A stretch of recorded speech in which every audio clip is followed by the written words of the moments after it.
What's going on, Assassins? It's Darkshard of the YouTube Assassin, and we are ending the Taco Tuesday Trifecta with Assassin's Creed Origins. We have Anubis as our normal mode god, and we have Sekhmet as our hard mode god. So, the normal mode, like I tell you before, and excuse me for the lack of arrows, but on my way to this area, I was actually accosted by a couple of bandits.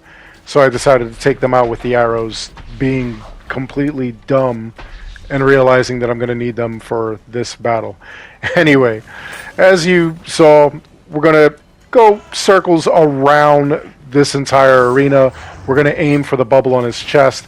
We're not going to get too close to the red circle that's around him, because that circle obviously is going to hurt us, and we're not going to go too close to the circle on the outside, which is yellow, because that is going to get us out of the battle, and then we'll have to start all over again.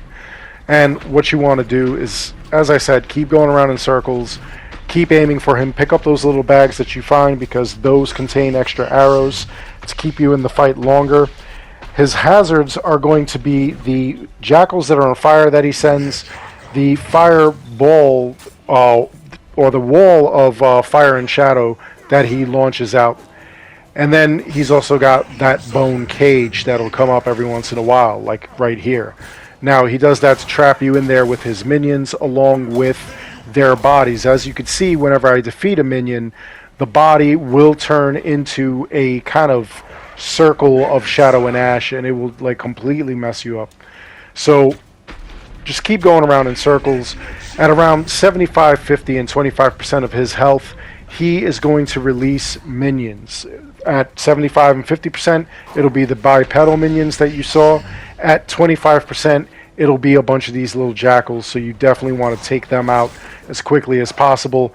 As you can see, there are lines that go directly to him.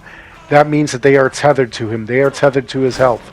As you destroy them, you will also destroy his health, but they also have the same issues that the other minions have, where you kill them, they will turn into those little kind of circles of just fire and shadow, and you really want to avoid those because it will sap your health.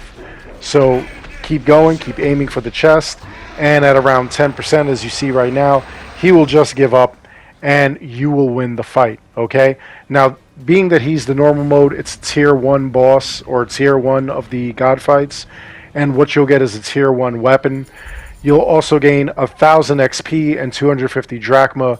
At this point where you see that I get the extra 1000 XP, it's because I already have the weapon or gear, so they just award me extra XP for completing the fight.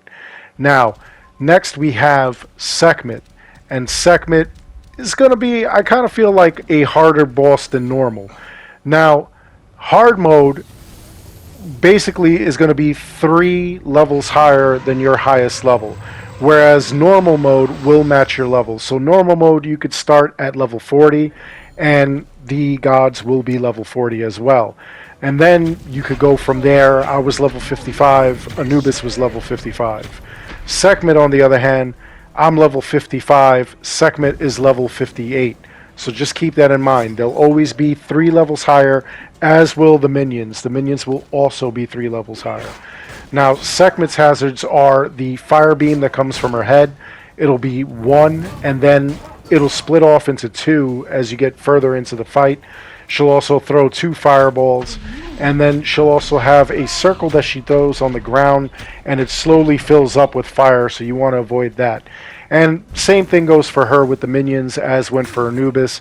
At 75, 50, and 25% health, she will release them, and they are tethered to her health. The other thing that I really want to make known to you is the gear sets that you have. Now, as far as gear goes, for the melee combat, I have 2 different swords that do health on hit and health on crit.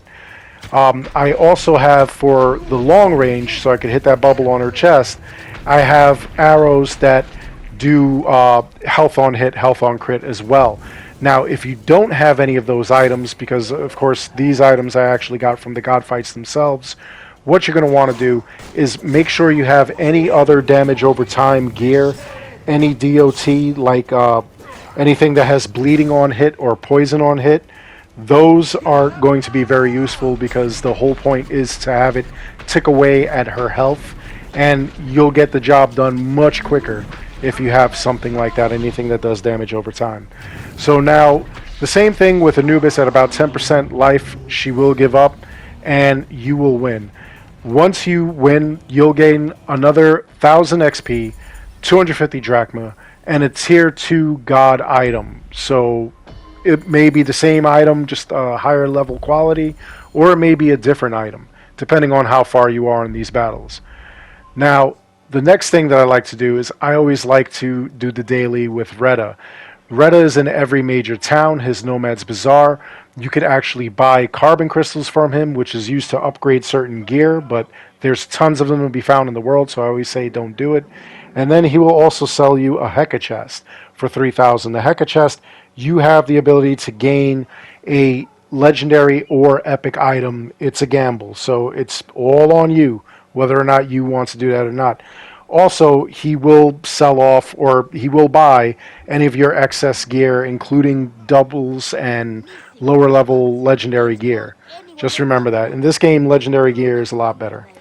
Anyway, at around 8 p.m. Eastern daily, he will give you a brand new daily quest. And once you complete the quest, it'll be a different one every time. Once you complete it, he will give you a Heka chest, and you may gain either a legendary or epic item. It all depends.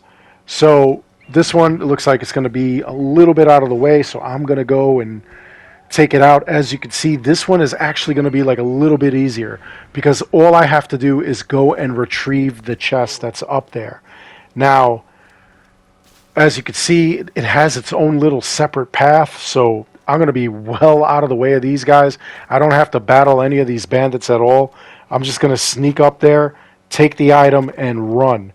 Now, the crazy thing about this is that as you're sneaking up there, as you're taking the item, you're going to get it instantly. You're going to get as if Reda just gave you the quest completion. So there it is, 1500 XP, and I have an epic item, which I really don't care for. I'll probably end up selling that off because I honestly don't need that.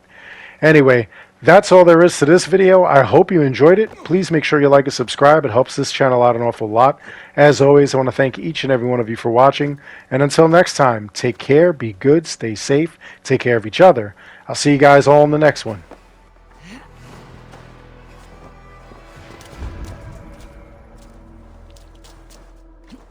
Yar yee!